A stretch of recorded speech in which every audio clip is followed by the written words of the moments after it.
കൂട്ടുകാരി. എല്ലാ പ്രിയ ശ്രോതാക്കൾക്കും സ്വാഗതം. കൂട്ടുകാരിയിൽ ഇന്ന്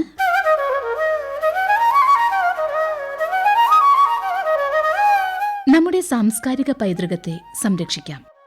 ആർക്കിയോളജിക്കൽ സർവേ ഓഫ് ഇന്ത്യയിലെ ഡെപ്യൂട്ടി സൂപ്രണ്ടന്റിംഗ് ആർക്കിയോളജിക്കൽ കെമിസ്റ്റായ ദർശന പഴവൂരുമായുള്ള അഭിമുഖം. സ്റ്റുഡിയോയിലൊപ്പം ഐശ്വര്യ. ഭാരതത്തിന്റെ പുരാവസ്തു സമ്പത്ത് സംരക്ഷിക്കുക, ഗവേഷണം ചെയ്യുക, സാംസ്കാരിക പൈതൃകം നിലനിർത്തുക എന്നതൊക്കെയാണ് ആർക്കിയോളജിക്കൽ സർവേ ഓഫ് ഇന്ത്യയുടെ ലക്ഷ്യം. ആർക്കിയോളജിക്കൽ സർവേ ഓഫ് ഇന്ത്യ സംരക്ഷിക്കുന്ന പലയിടങ്ങളും നമ്മൾ സന്ദർശിച്ചിട്ടും ഉണ്ടാകും.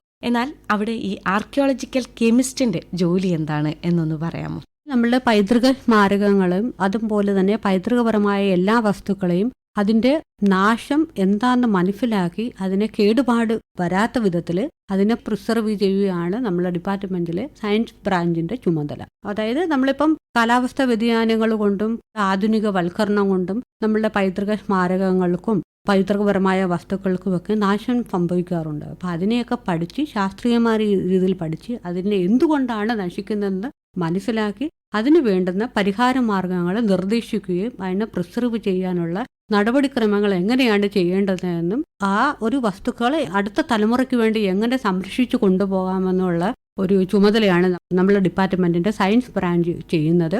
ഇതിൽ വസ്തുക്കൾ എന്ന് പറഞ്ഞു, അത് എന്തൊക്കെയായിട്ട് വരും? അതായത് വസ്തുക്കൾ എന്ന് പറയുമ്പോൾ നമ്മുടെ സ്മാരകങ്ങളാവാം, ക്ഷേത്രങ്ങളാകാം, പള്ളികളാവാം, മോസ്കുകളാവാം, കൊട്ടാരങ്ങളാകാം, കോട്ടകളാവാം. അപ്പോൾ കോട്ടകളിലെ കാര്യങ്ങൾ പറയുകയാണെങ്കിൽ നമ്മൾ ആർക്കിയോളജിക്കൽ സർവേ ഓഫ് ഇന്ത്യയുടെ സംരക്ഷണയിലുള്ള കോട്ടയാണ് ബേക്കൽ കോട്ട, കാസർഗോഡുള്ള. പിന്നെ ഇവിടെ തിരുവനന്തപുരം നഗരിയിൽ തന്നെയുണ്ട് സെന്റ് ആഞ്ചലോ ഫോർട്ട്, ഇവിടെ അഞ്ചുതെങ്ങിലുള്ളത്. പിന്നെ സെന്റ് ആഞ്ചലോ ഫോർട്ട് കണ്ണൂർ. അപ്പം ഇങ്ങനെ ഒരുപാട് കോട്ടകൾ.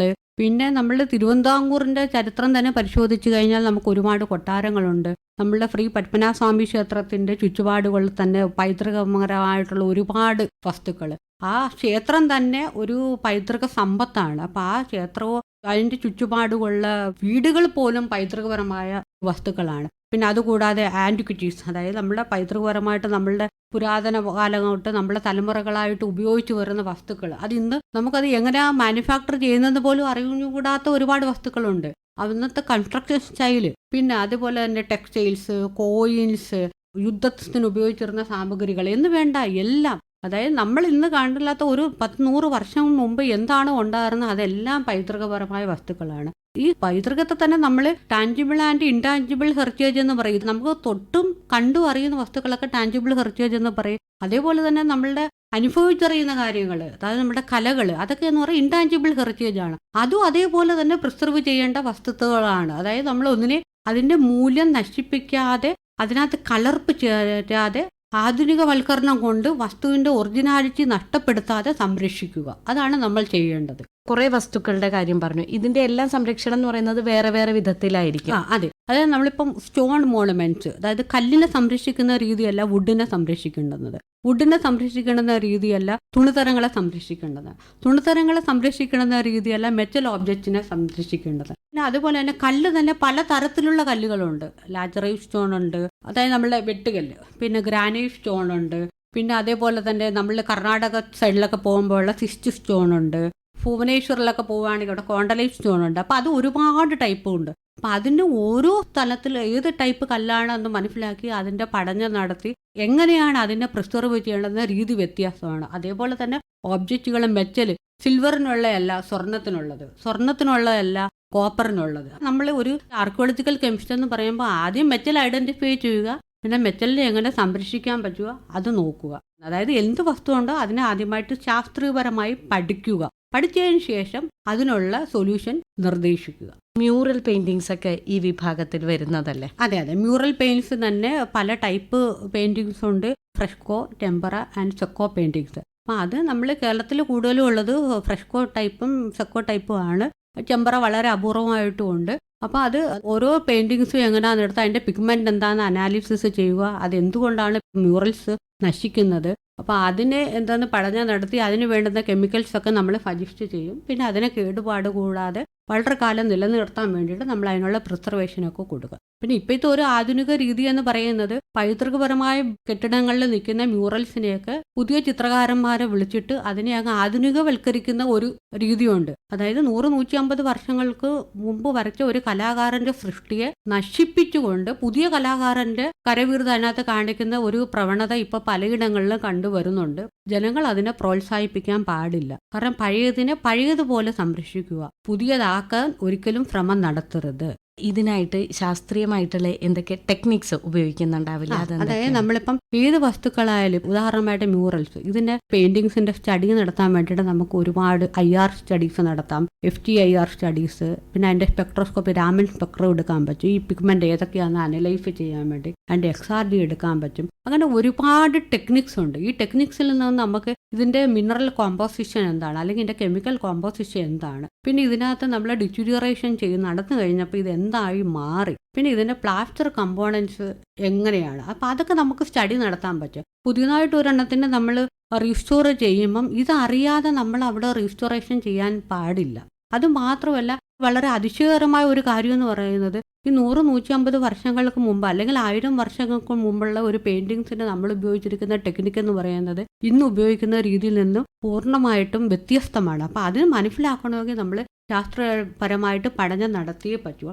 ഇതിനുള്ള ലബോറട്ടറീസ് നമ്മുടെ ASIയുടെ അണ്ടറിലും ഉണ്ട്. പിന്നെ അല്ലാതുള്ള IIT പോലുള്ള സ്ഥാപനങ്ങളെ നമ്മൾ അതിനു വേണ്ടിയിട്ടുള്ള സഹായത്തിന് വേണ്ടി ഉപയോഗിക്കാറുണ്ട്. അവരിൽ നിന്ന് നമ്മൾ ഇത് അനാലിസിസ് നടത്തി അതിന്റെ റിപ്പോർട്ട് വാങ്ങിച്ച് അതിനനുസരിച്ചാണ് നമ്മളുടെ കൺസർവേഷൻ ടെക്നിക്ക് തന്നെ നമ്മൾ ഡെവലപ്പ് ചെയ്തെടുക്കുന്നത്. ഈ ഒരു ജോലി റെസ്റ്റോറേഷൻ ചെയ്തിട്ടുണ്ടാവുമല്ലോ ഒരുപാട്. അതിൽ ഏറ്റവും കൗതുകം ഉണർത്തിയത് അല്ലെങ്കിൽ നമുക്ക് എപ്പോഴും ഓർമ്മയിൽ നിന്ന ഒരു പ്രോസസ്സ് ഏതിന്റെ ആയിരുന്നു? അതായത് ഞാൻ എൻ്റെ അനുഭവത്തിൽ റെസ്റ്റോറേഷൻ നടത്തിയതിൽ വളരെ കൗതുകകരമായിട്ടുള്ള ഒരു വർക്ക് എന്ന് പറയുന്നത് ചെന്നൈയിലെ ഫോർട്ട് സെന്റ് ജോർജ് മ്യൂസിയത്തിൽ ഒരു നാഷണൽ ഫ്ലാഗ് ഉണ്ട്. അതായത് 1947 സ്വാതന്ത്ര്യം കിട്ടിയ ദിവസം അന്ന് അവിടെ ഉയർത്തിയ ഒരു flag. That one of the only one existing and surviving flag in India.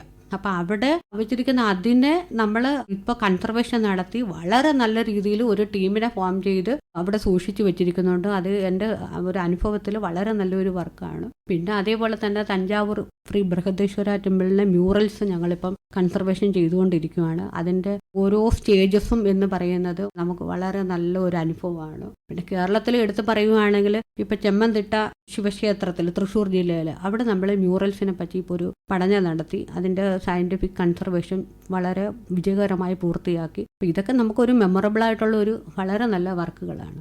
Archaeological കെമിസ്റ്റാണ്. അപ്പോൾ കെമിസ്ട്രി തന്നെ ആയിരിക്കുമല്ലോ പഠിച്ചിട്ടുണ്ടാവുക. എങ്ങനെയാണ് ഈ ആർക്കിയോളജിക്കൽ കെമിസ്ട്രി എന്നുള്ള ജോലിയിലേക്ക് വന്നത്? അതായത് ഈ ഡിപ്പാർട്ട്മെന്റിൽ ആർക്കിയോളജിക്കൽ കെമിസ്ട്രിനോട്ട് നമ്മൾ ആ ഒരു ഡെസിഗ്നേഷനിൽ എത്തണമെങ്കിൽ നമ്മൾ സ്റ്റാഫ് സെലക്ഷൻ വഴിയോ അല്ലെങ്കിൽ UPSC വഴിയോ ടെസ്റ്റും ഇന്റർവ്യൂ അറ്റൻഡ് ചെയ്ത് അതിന്റെ ബേസിൽ നമുക്ക് നിയമനം കിട്ടും. അപ്പോൾ ഇവിടെ ഡിപ്പാർട്ട്മെന്റിൽ ജോയിൻ ചെയ്തതിന് ശേഷം നമുക്ക് അതിന്റെ ട്രെയിനിങ് ഡെറാഡൂൺ ഓഫീസിലോ അല്ലെങ്കിൽ ഡൽഹിയിലോ അല്ലെങ്കിൽ നമ്മുടെ കൺസർവേഷൻ ലബോറട്ടറി ഔറംഗാബാദ് ഉണ്ട്. അപ്പോൾ അവിടെ എവിടെയെങ്കിലും നമ്മൾ ഒരു ഓൾ ഓവർ ഇന്ത്യ ഒരു ടീമിനെ ഫോം ചെയ്ത ശേഷം നമ്മൾ അതിന്റെ ഓരോ ടൈപ്പും ഓർണമെന്റിലും പോയി അതിന്റെ ട്രെയിനിങ് തന്ന് സീനിയേഴ്സ് ആയിട്ടുള്ള സയന്റിസ്റ്റിന്റെ കൂടെ ഒക്കെ വർക്ക് ചെയ്യാനുള്ള ഒരു അവസരവും നമുക്ക് തന്നെ. അങ്ങനെയാണ് നമ്മൾ ഇതിനകത്ത് വർക്ക് നമ്മൾ പഠിക്കുന്നത്. അതായത് സാധാരണ ഒരു കെമിസ്ട്രി ചെയ്യുന്ന ജോലി അല്ല ഇവിടെ ചെയ്യേണ്ടത്. കെമിസ്ട്രിയും അറിയണം, കുറച്ച് ആർക്കിയോളജിയും അറിയണം, അതിന്റെ ഹിസ്റ്ററി അറിയണം. അപ്പം അത് എന്തെങ്കിലും മാത്രമേ ആർക്കിയോളജിക്കൽ കെമിസ്റ്റ് ആവാൻ പറ്റുള്ളൂ. ഒരു റിസ്ക് ആയിട്ടുള്ള ഒരു പ്രൊഫഷനാണ്, പക്ഷെ വളരെ ഇൻട്രസ്റ്റിംഗുമാണ്. അപ്പം അതിനകത്ത് താല്പര്യമുള്ളവർക്ക് MSc കെമിസ്ട്രി അല്ലെങ്കിൽ MSc അപ്ലൈഡ് കെമിസ്ട്രി അല്ലെങ്കിൽ MSc അനലിറ്റിക്കൽ കെമിസ്ട്രി അത് ക്വാളിഫിക്കേഷൻ കഴിഞ്ഞിട്ട് സ്റ്റാഫ് സെലക്ഷന്റെ നോട്ടിഫിക്കേഷൻ അല്ലെങ്കിൽ UPSCയുടെ നോട്ടിഫിക്കേഷൻ വരുന്നത് വെയിറ്റ് ചെയ്തിരിക്കുക, അപ്ലൈ ചെയ്യുക, ടെസ്റ്റിന് വേണ്ടി പ്രിപ്പയർ ചെയ്യുക, ഡിപ്പാർട്ട്മെന്റിലോട്ട് എൻട്രി ചെയ്യുക. ഇപ്പൊ നമ്മുടെ പരിസരത്ത് ഇത്തരത്തിൽ സംരക്ഷണം വേണ്ട ഏതെങ്കിലും ഒരു ആർട്ടിഫാക്റ്റ് ഉണ്ട് എന്ന് വിചാരിക്കുക. അങ്ങനെയാണെങ്കിൽ നമ്മൾ എങ്ങനെയാണ് സമീപിക്കേണ്ടത്? അതായത് അതിന് രണ്ട് രീതിയുണ്ട്. ഒന്ന് സ്റ്റേറ്റ് ആർക്കിയോളജി ഡിപ്പാർട്ട്മെന്റ് അറിയിക്കുക, അല്ലെങ്കിൽ ആർക്കിയോളജിക്കൽ സർവേ ഓഫ് ഇന്ത്യയുടെ തൃശ്ശൂർ സർക്കിളിൽ നമ്മൾ ഇമെയിൽ മുഖാന്തരോ അല്ലെങ്കിൽ കത്ത് മുഖാന്തരോ അറിയിക്കുക. അല്ലെങ്കിൽ ഫോൺ നമ്പറിൽ വിളിച്ചിട്ട് അവിടെ വന്ന് ഒരു ഇൻസ്പെക്ട് ചെയ്യണമെന്ന് പറയുമ്പോൾ അത് ഏത് സെക്ഷനാണോ ഹാൻഡിൽ ചെയ്യേണ്ടതെന്ന് വെച്ചാൽ അത് അതിൻ്റെ അധികാരികൾ അധികാരികൾ അത് തീരുമാനിച്ച് നമ്മൾ വന്ന് നോക്കി പ്രൊട്ടക്റ്റ് ചെയ്യാനുള്ള ആണെങ്കിൽ അതിനുള്ള പ്രൊപ്പോസൽസ് കൊടുത്ത് ഡൽഹിയിലുള്ള ഹെഡ്ക്വാർട്ടേഴ്സുമായിട്ട് നിരന്തരം കമ്മ്യൂണിക്കേഷൻ നടത്തി കഴിഞ്ഞാൽ അതിനുള്ള നടപടികളൊക്കെ നമുക്ക് പൂർത്തീകരിച്ച് എടുക്കാവുന്നതാണ്. അപ്പോൾ അതിന്റെ ഒരു സാമ്പത്തിക ബാധ്യത ഉണ്ടല്ലോ, അത് ഈ പറഞ്ഞ അപേക്ഷകനാണോ വഹിക്കേണ്ടത്? അല്ല, അത് നമ്മളുടെ ആ വസ്തുവിന്റെ പ്രാധാന്യം മനസ്സിലാക്കി അതിന് രണ്ട് രീതിയുണ്ട്. ഒന്ന്, അതായത് അപേക്ഷകന് സമ്പത്ത് ഉള്ള ആളാണെങ്കിൽ അത് ഡെപ്പോസിറ്റ് വർക്ക് വഴി ചെയ്യാൻ നമ്മളുടെ ഡൽഹി ഡയറക്ടർ ജനറൽ ഓഫ് ASIയുടെ പെർമിഷൻ വാങ്ങിച്ചു കഴിഞ്ഞാൽ അത് ചെയ്യാൻ പറ്റും. അതല്ല എങ്കിലും ASIയുടെ പ്രൊട്ടക്റ്റഡ് അല്ലാത്ത സൈറ്റുകളിൽ, നോൺ പ്രൊട്ടക്റ്റഡ് സൈറ്റുകളിൽ ചെയ്യേണ്ടുന്ന രീതി എന്ന് വെച്ചാൽ വേണ്ടപ്പെട്ട അധികാരികളെ അത് അറിയിച്ചു കഴിഞ്ഞാൽ നോൺ പ്രൊട്ടക്റ്റഡ് സൈറ്റിന്റെ ഇമ്പോർട്ടന്റ് മനസ്സിലാക്കി അതിനുള്ള ഫണ്ട് ഗവൺമെന്റ് തന്നെ നമുക്ക് അലോട്ട് ചെയ്യുന്നതായിരിക്കും. അപ്പം ഒരിക്കലും അത് അപേക്ഷിക്കുന്ന ആൾക്ക് ബാധ്യതയാവുന്ന ഒരു രീതിയിലോട്ട് വരുന്നില്ല. അത് നമ്മളുടെ ഒരു തെറ്റിദ്ധാരണയാണ്. ജനങ്ങൾ അത് മനസ്സിലാക്കേണ്ടതെന്ന് പറഞ്ഞാൽ ഒരു പൈതൃകപരമായ വസ്തുക്കളെയും നമ്മൾ നശിപ്പിക്കരുത്. നമ്മൾ ഒരു കാലത്ത് മൺമറഞ്ഞു പോയ ഒരു സംസ്കാരത്തെ ഇനി നമ്മളുടെ ഭാവി തലമുറയ്ക്ക് വേണ്ടിയിട്ട് അങ്ങനെ തന്നെ സംരക്ഷിച്ചു വെക്കേണ്ടത് നമ്മളുടെ കർത്തവ്യവുമാണ്, നമ്മളുടെ ചുമതലയുമാണ്. അതിനു വേണ്ടിയിട്ട് നമ്മളുടെ സംസ്ഥാന സർക്കാരിൻ്റെ കീഴിലുള്ള പുരാവസ്തു വകുപ്പിനെ അല്ലെങ്കിൽ കേന്ദ്ര സർക്കാരിൻ്റെ കീഴിലുള്ള ആർക്കിയോളജിക്കൽ സർവേ ഓഫ് ഇന്ത്യയെ അറിയിക്കുക എന്നുള്ളതാണ്. ഒരു പ്രൊസീജിയർ ഉണ്ടല്ലോ, സംരക്ഷിക്കേണ്ട എന്തെങ്കിലും ഉണ്ട് എന്നുണ്ടെങ്കിൽ അത് വ്യക്തികളല്ലാതെ സ്ഥാപനങ്ങൾക്കാണെങ്കിലും അത് തന്നെയാണോ? അത് ആർക്ക് വേണമെങ്കിലും ചെയ്യാം. വ്യക്തികൾ മാത്രമല്ല, സ്ഥാപനങ്ങൾക്കും നമ്മളെ ഡിപ്പാർട്ട്മെന്റിനെ സമീപിക്കാവുന്നതാണ്. രസതന്ത്രം പഠിച്ചിറങ്ങിയ ആളാണ്, ചരിത്രത്തോട് താല്പര്യം ഉണ്ടാകും. നമ്മുടെ ഒരു ചരിത്ര പൈതൃകം, നമ്മുടെ ഒരു സാംസ്കാരിക പൈതൃകം ഒക്കെ സംരക്ഷിക്കുന്നതിൽ പറയാനുള്ളത് എന്താണ്? ചരിത്രത്തെ സ്നേഹിക്കുന്ന ഒരു രസതന്ത്രജ്ഞന് മാത്രമേ ഈ ഫീൽഡിൽ പിടിച്ചു നിൽക്കാൻ പറ്റുകയുള്ളൂ. വെറുതെ കെമിസ്ട്രി അറിഞ്ഞുകൊണ്ട് മാത്രമായില്ല. പക്ഷെ നമ്മൾ ആ ചരിത്രത്തെ എന്താണെന്ന് മനസ്സിലാക്കി നമ്മളുടെ പൈതൃകത്തെ സംരക്ഷിക്കണമെന്നുള്ള ഒരു അവബോധം നമ്മളുടെ മനസ്സിൽ നിന്ന് ഉണ്ടാകണം. ഇത് എൻ്റെ നാടിൻ്റെ സമ്പത്ത്, എനിത് നശിച്ചു പോയി കഴിഞ്ഞാൽ എനിക്കിത് റീക്രിയേറ്റ് ചെയ്യാൻ എനിക്ക് സാധിക്കുകയില്ല. അപ്പം അത് നമ്മളുടെ മാത്രമല്ല, നമ്മൾ അടുത്തൊരു തലമുറയ്ക്ക് ഒരു കാലഘട്ടത്തിൽ നമ്മൾ എങ്ങനെ ജീവിച്ചോ, നമ്മളുടെ സംസ്കാരം എങ്ങനെയാണെന്നുള്ളത് നമുക്ക് അന്ന് ഈ മീഡിയാസ് ഇല്ലാത്ത ടൈമിൽ എക്സ്പ്രസ് ചെയ്തിരിക്കുന്ന രീതികളാണ് ഈ ഇരിക്കുന്ന സംരക്ഷിത സ്മാരകങ്ങളും ഈ സംരക്ഷിക്കേണ്ട വസ്തുക്കൾ. അപ്പം ആ വസ്തുക്കളെ നമ്മൾ സംരക്ഷിച്ചേ മതിയാവും. അത് ഓരോരുത്തരുടെയും കടമയെന്നും നമ്മളുടെ ഉത്തരവാദിത്വം എന്നുള്ള ഒരു ബോധം മനസ്സിലാക്കിക്കൊണ്ട് അതിനു വേണ്ടിയിട്ടുള്ള അവയർനെസ് സ്കൂളുകളിൽ നിന്ന് തന്നെ തുടങ്ങും. അതായത് കൊച്ചു കുട്ടികളോട് പറയേണ്ടുന്നത് വീട്ടിലൊരു പഴയ സാധനം അല്ലെങ്കിൽ ഒരു ചിത്രം അല്ലെങ്കിൽ ഒരു വസ്തു ഉണ്ടെങ്കിൽ അത് എങ്ങനെയാണ് ഉണ്ടായത്, അല്ലെങ്കിൽ നമ്മളുടെ മുതുമുത്തശ്ശന്മാർ എങ്ങനെയാണ് അതൊക്കെ ഉണ്ടാക്കിയിരുന്നത്, ഇതേമാതിരി തന്നെ നമുക്ക് ഉണ്ടാക്കാൻ പറ്റുമോ, നമ്മൾ ഉണ്ടാക്കിയാൽ അതുപോലെ ശരിയാവുമോ. അപ്പം ഇങ്ങനെ ഒരു തമാശയിൽ കൂടെ പറയുന്ന കാര്യങ്ങളിൽ അവർക്ക് ചിലപ്പോൾ അത് മനസ്സിലായി അവർക്ക് അതിനോടുള്ള ഒരു സ്നേഹം വരും, ആ വസ്തുവിനോടുള്ള ഒരു സ്നേഹം വരും. അപ്പം ആ സ്നേഹം ഉണ്ടായാൽ മാത്രമേ നമ്മളുടെ ഈ പൈതൃക സമ്പത്തുകളെ നമുക്ക് സംരക്ഷിക്കാൻ പറ്റുകയുള്ളൂ. ആ ഒരു ബോധം നമ്മളിൽ നിന്ന് സ്വയം ഉണ്ടാവുക, മറ്റുള്ളവർക്കും ആ ബോധം ജനിപ്പിക്കാൻ വേണ്ടി പരിശ്രമിക്കുക. ഇത്രയും കാര്യങ്ങൾ വിശദീകരിച്ച് തന്നതിന് ഒരുപാട് നന്ദി. നന്ദി.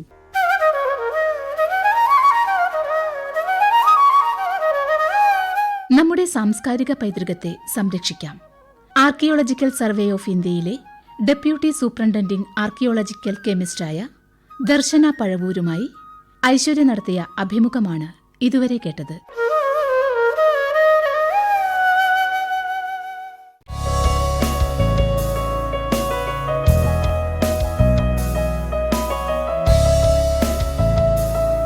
കൂട്ടുകാരി.